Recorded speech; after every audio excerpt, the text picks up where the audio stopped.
এই মুসলমান, এই ঠান্ডা রাত, এই শীতের রাত মানুষ আরামে কম্বল দিয়া ঘুমায়। আর কিছু আল্লাহর আশিক বান্দা আছে, আল্লাহর পাগল বান্দা আছে, এরা ঘুমায় না। প্রথম আসমানে আসিয়া যখন আমার আল্লাহ বলে উদউনি আস্তাজিব লাকুম, ও বান্দা আমারে ডাকো, আমি তোমার ডাকে সাড়া দেব। কে বলে? আরে আল্লাহ বলে উদউনি আস্তাজিব লাকুম, ও বান্দা আমারে তোরা ডাক, আমি তোদের ডাকে সাড়া দেব। তখন কিছু আশিক বান্দা আছে, ওই বান্দাগুলোর মাথার মধ্যে কাজটা ঢুকিয়া যায়, আল্লাহ আমারে ডাকে আর আমি বিছানায় আরামে ঘুমাই। আল্লাহ তখন কোথায় আসে জানো?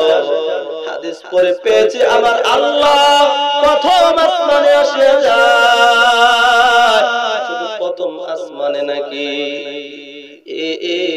আল্লাহ এক ওলি কবি এভাবে বলেছেন, মান্না গঞ্জম দর জমিন ও আসমান, মান্না গঞ্জম দর জমিন ও আসমান, লেকে গঞ্জম দর কুলুবে মুমিনা, লেকে গঞ্জম দর কুলুবে মুমিনা।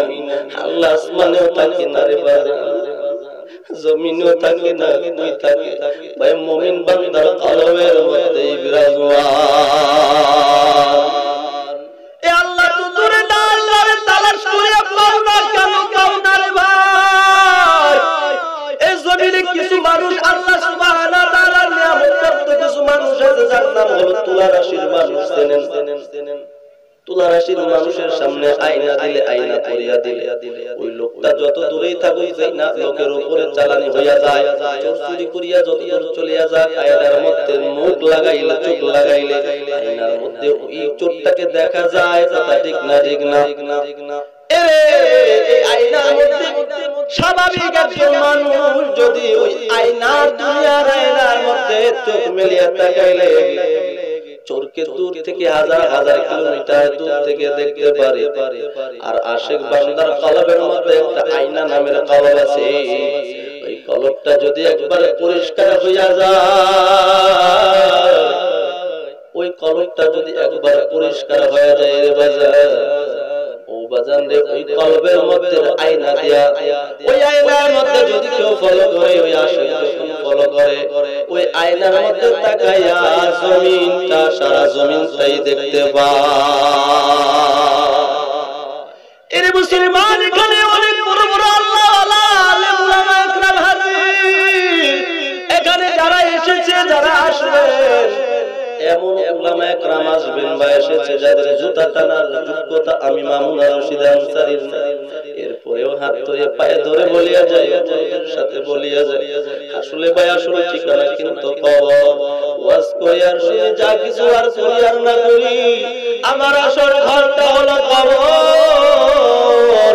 ঈমান আর আমল নিয়ে যদি অন্ধকার কবরে যাই, কবরটা জান্নাতের বাগান হয়ে যায়।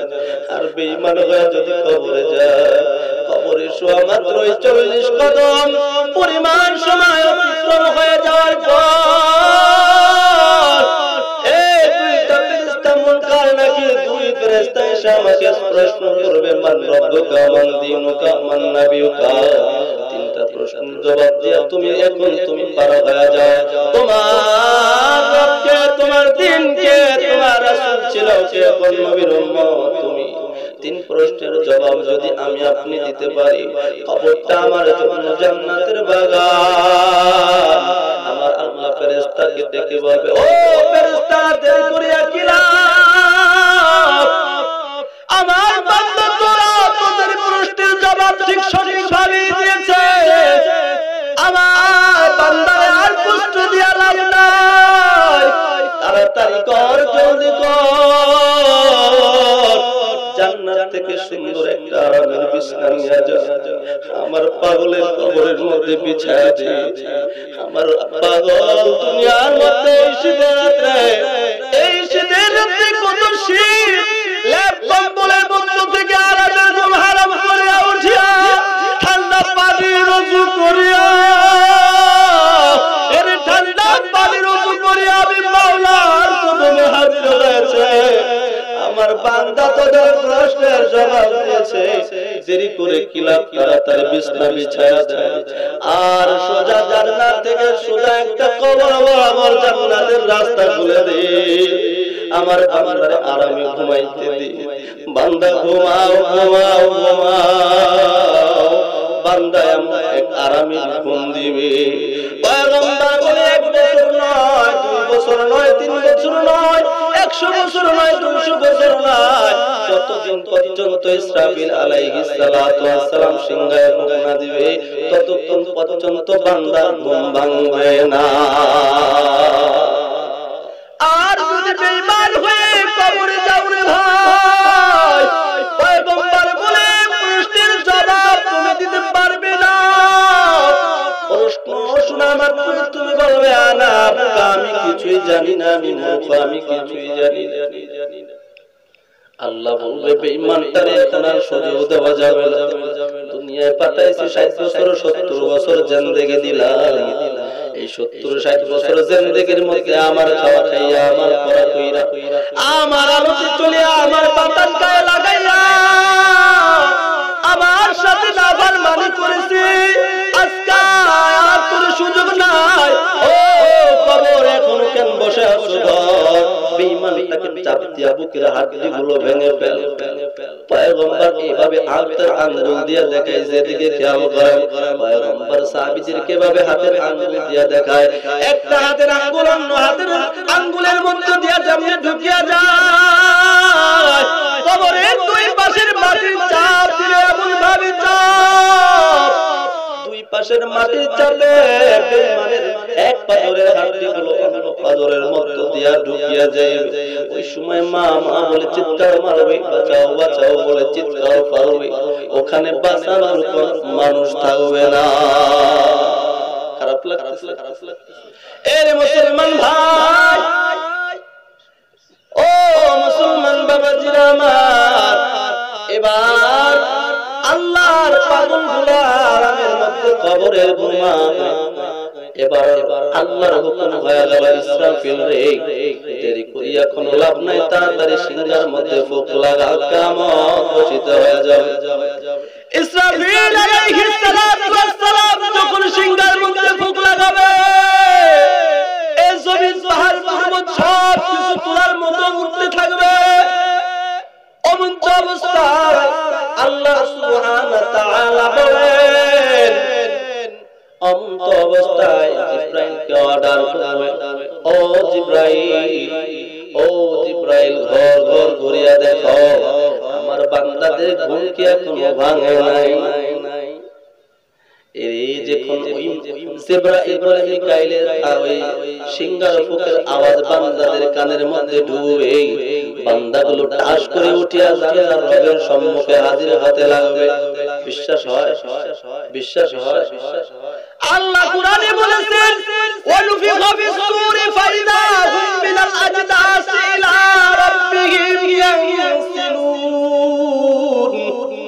এরে সিংহায় ফুঁক দেওয়া মাত্রই যার যার স্থান থেকে মানুষগুলো পুরো মানুষ হইয়া দৌড়াইতে থাকবে কোন দিকে? বলে রব্বিহিম ইয়ানসিলুন, যার যার প্রভুর সম্মুখে। ওই সময় একটা কথা বান্দার মুখ থেকে বের হবে। আজকে হুজুররা গলা ফাটায় বয়ান করতেছে, প্রতি মাসে আব্দুল গফফার সাহেব দামাত বারাকাতুহু আলিয়া আল্লাহর বান্দা এখানে মজলিসের মধ্যে বয়ান করতেছে, কত কষ্ট করে এখানে সেখানে যেখানে সেখানে মাহফিল দিয়ে মানুষকে আল্লাহ আল্লাহর পাগলগুলা বুঝাইতেছে। এখন এই বুঝতে আসে না, কিন্তু আল্লাহ বলে এই বুঝতে সেদিন আসবে, আর সেদিন বলবে ক্বালু ইয়া ওয়াইলানা মান বা'আসানা মিন মারকাদিনা হাযা মা ওয়া'আদার রাহমান ওয়া'আদার রাহমান ওয়া সাদাকাল মুরসালুন।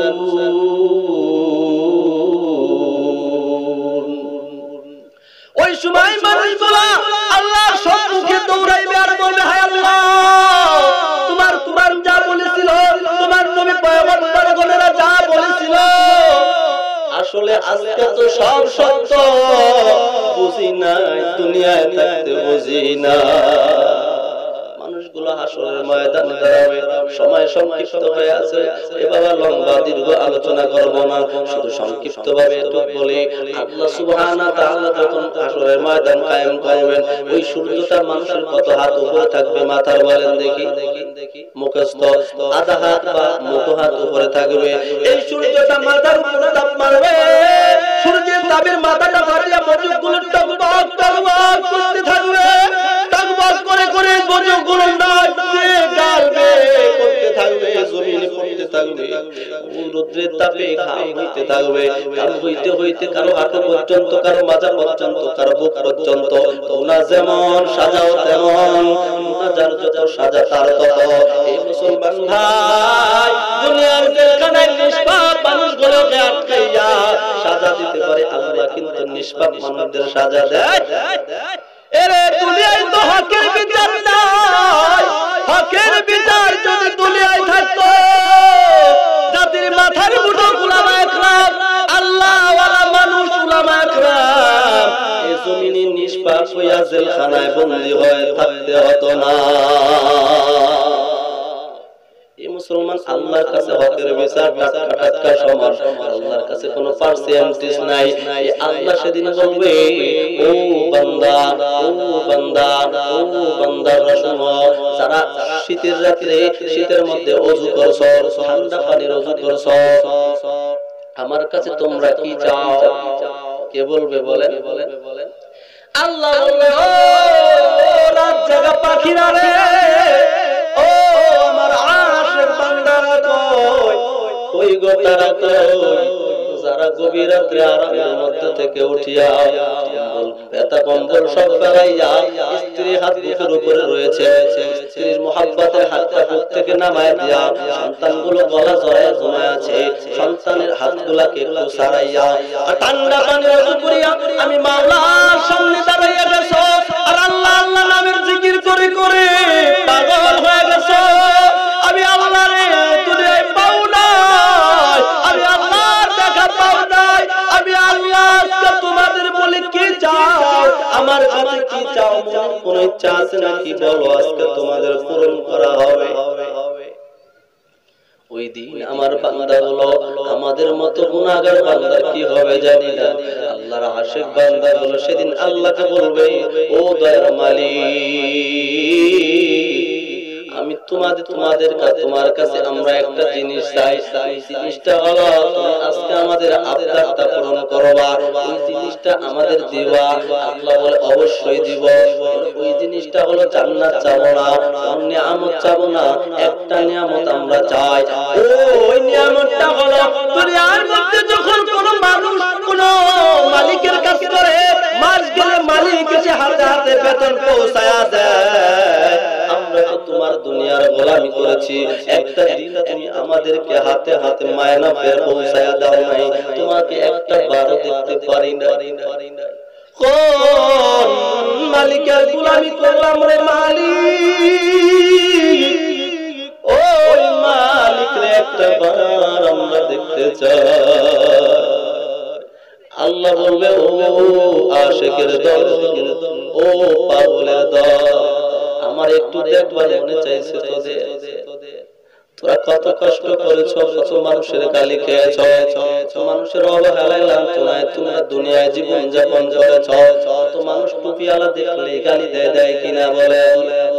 এর মুসলমান ভাই, আল্লাহ বলবে দুনিয়ায় কত কষ্টই না করেছো রে পাগলের দল, আজকে একটা আবদার আমার কাছে করেছ, আমি আল্লাহ তোদের আবদার পূরণ করব। তাকা সামনের দিকে তাকা। আল্লাহ সঙ্গে সঙ্গে তাকানোর কথা বলে পয়গম্বর আলাইহিস সালাতু ওয়াস সালাম বলেন, আল্লাহর যতগুলো পর্দা আছে, আল্লাহর কুদরতি পর্দাগুলো সরায় দিবে, চাঁদের মতো আল্লাহর চেহারাটা সামনে হাজির। আশিক বান্দা আল্লাহর চেহারা দেখে পাগল, কেউ বেহুশ, কেউ দাঁত লেগে গেল, কেউ জমিনে পড়ে গেল, কেউ তাকায় আছে হাত কি হইতেছে হুশ নাই, বছর পর বছর চলে যায়, আর চোখের পানি ফেলাইবে আর বলবে, ও দয়ার মালিক তুমি এত সুন্দর,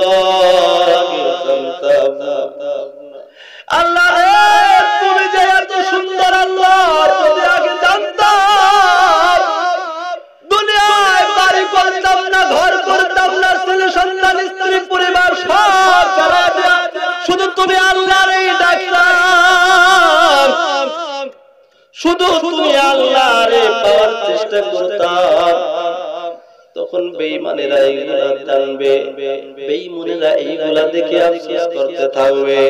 আফসোসে কারো কারো গায়ের গোশত নিজেরা কামড়ায় কামড়ায় ছিঁড়া ফেলবে, আর আফসোস করবে, আফসোস আমার বাড়ির পাশের এক মানুষ জান্নাতে চলে যায়, আমি আজকে জাহান্নামে হইয়া পড়িয়া থাকি।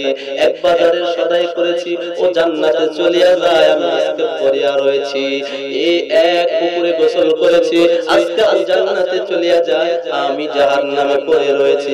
আফসোস করবে আর বলবে, আল্লাহ আমাদেরকে আরেকটা বার সুযোগ দিয়া দেখো, আমরা আরেকটা বার তোমার কাছে সুযোগ চাই, আরেকটা বার সুযোগ দাও, দুনিয়ার মধ্যে যাইতে চাই, দুনিয়ায় যাইয়া আমি কোনোদিন তোমার নাফরমানি করব না। আল্লাহ বলবে, ও নাফরমান, ও বেঈমান, এখন তুমি কাঁদিও না, এখন তুমি যতই কাঁদবা কোনো কাজে লাগবে না।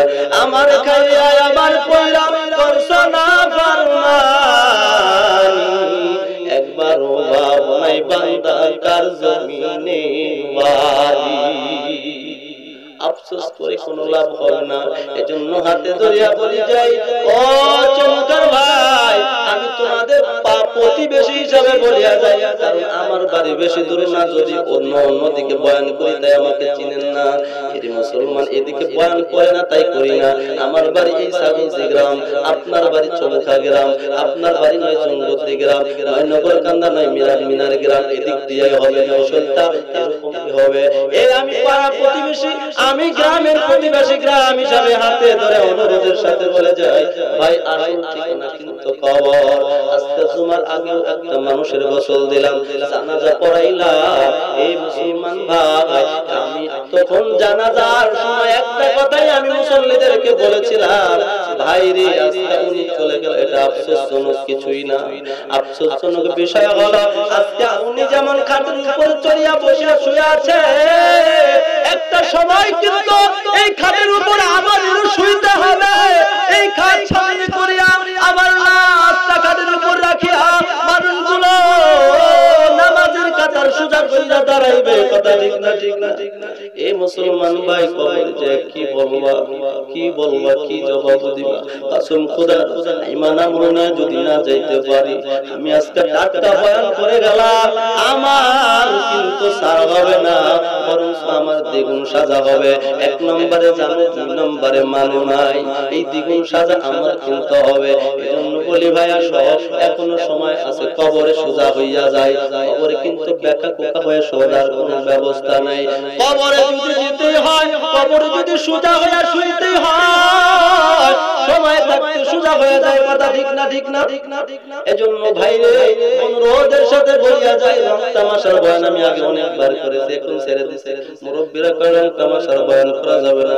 এজন্য আপনাদের আপন হইয়া দুই চার কথা যা বললাম, আমরা আসেন কেমনে জাহান্নাম থেকে বাঁচা যায়, কেমনে জাহান্নাম থেকে মুক্তি পাওয়া যায়, এই ব্যবস্থা করি। কবরে যায়, আল্লাহ সুবহানাহু ওয়া তাআলা আমাদের সকলকে যেন তার খাঁটি পাগল বান্দা হয় কবরে যাওয়ার তৌফিক দান করে।